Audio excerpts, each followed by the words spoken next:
Алтыншы зертханалық жұмыс, үшінші тапсырма. Тапсырманың мақсаты өнімнің оңтайлы ассортиментін табу қажет.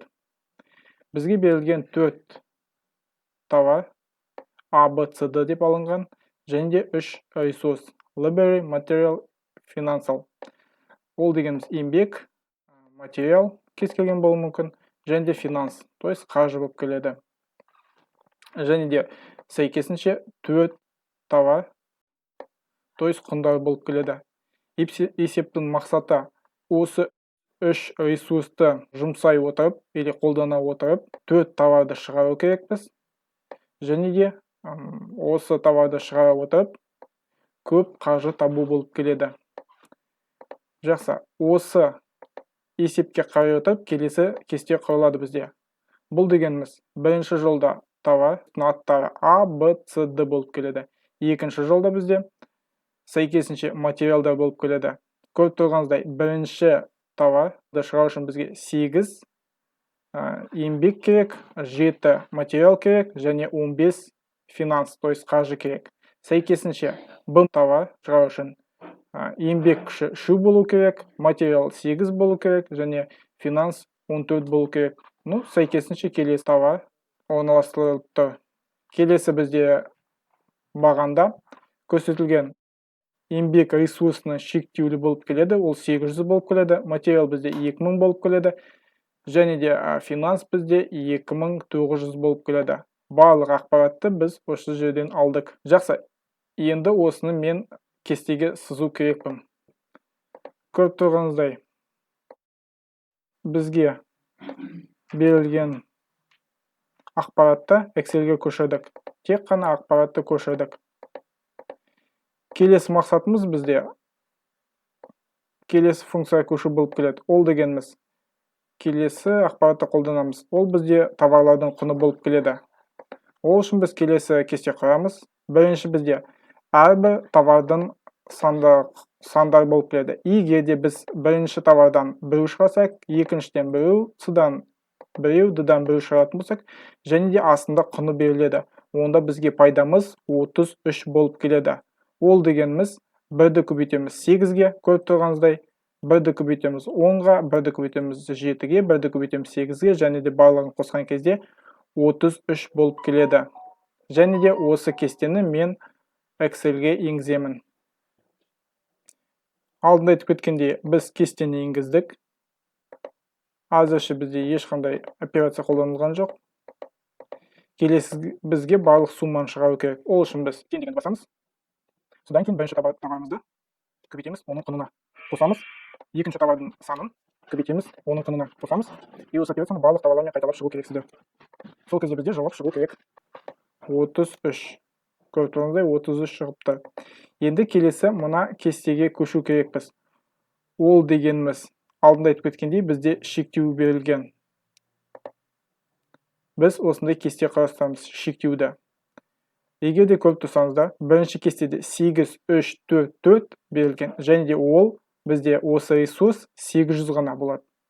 Біз межеге жазамыз 8, 3, 4, 4, және де x1, x2, x3, x4 бізде товар болып келеді. То есть A, B, C, D болып келеді.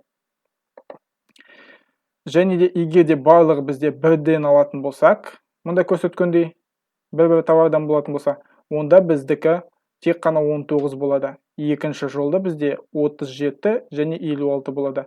Excel-ге көшіреміз, және де орындау жолын сіздерге көрсетемін. Көріп тұрғаныңыздай, біз кестені көшірдік. Бірінші бағанда ештеңе әзірше жоқ. Қазір оны қалай толтыратынын сіздерге түсіндіремін. Екінші бағанда тек қана таңба көрсетіліп тұр. Ол дегеніміз, бізде 800 ресурс берілсе, осыдан аспау керек деген сөз болып келетін таңба. Бұл біз үшін ғана. Excel үшін ешқандай рөл ойнамайды былай айтқанда. Бұл цифрларды қайдан алдық? Ол әрине біздің есептің бас кезінде беріледі сіздерге де. Мүмкін сіздерге артық болу керек дейді, немесе кем болу керек дейді. Оны алдағы уақытта түсіндірем тағы да. Әрмен қарай жалғастырамыз. Бізге ресурстар міне осы болып келеді. 8, 3, 4, 7. Осы бізде шектеу болып келеді. Әрбір товарға шығару үшін. Осыны біз жазу керекпіз. Ол үшін алдында кеткендей біз товарды тең болады дейміз мына жерге. товарды көбейту керекпіз. Ол товарды шығаратын ресурстың бір элементіне, ол бізде 8 болып келеді. Қосамыз.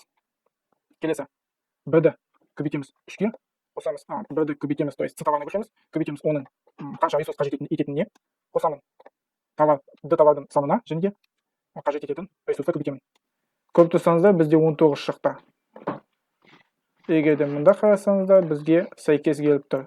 19 шығу міне 8 қосамыз 3-ті 11 болады, 11-ге қосамыз 4-ті 15, 15-ке 4-ті қосқанда 19 болады. То есть бірінші бізде дұрыс болды. Дәл осылай қайталау керекпіз қалғандарында. Кем болады деп жазамын. Товардың саны көбейтілген. Осы товарға кететін материал, қажет ететін материалды айтсам. И осылай қайталап шығамыз барлығын.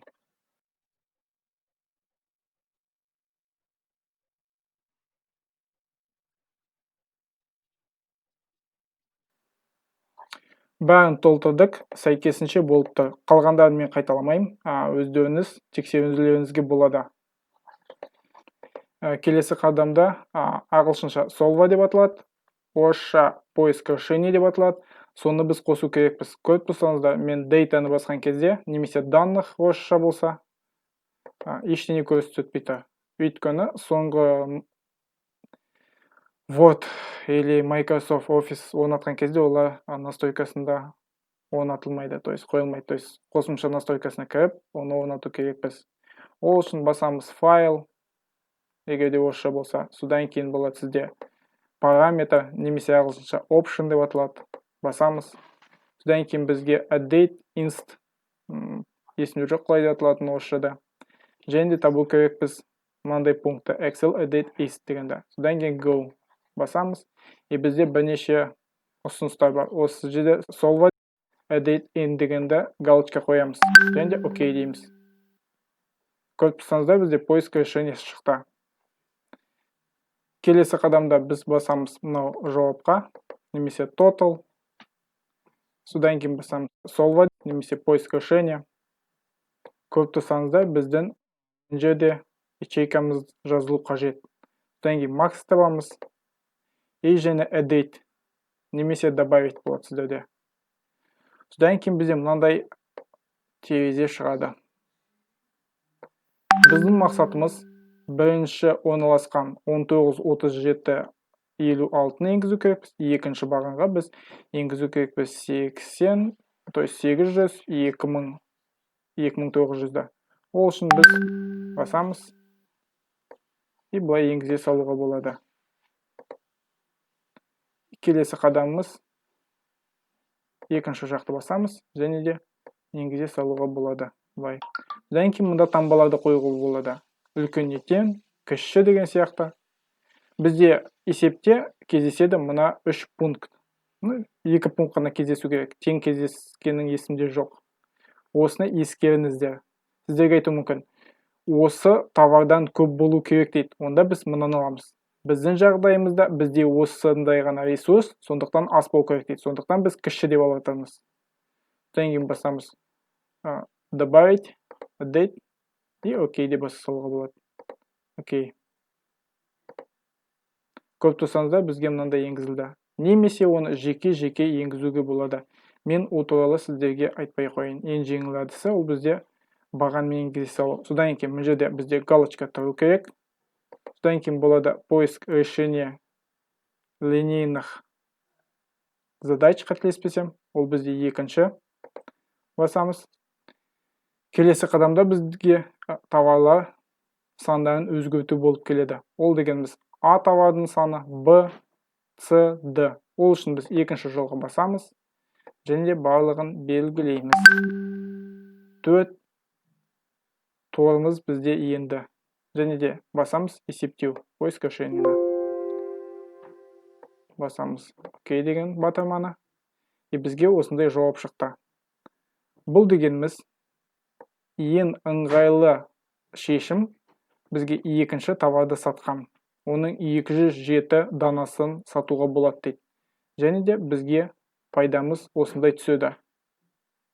Және де бізге жұмсалған материалдар саны. Көріп тұрсаңыздар, еңбек, материал және қаржылай түрі.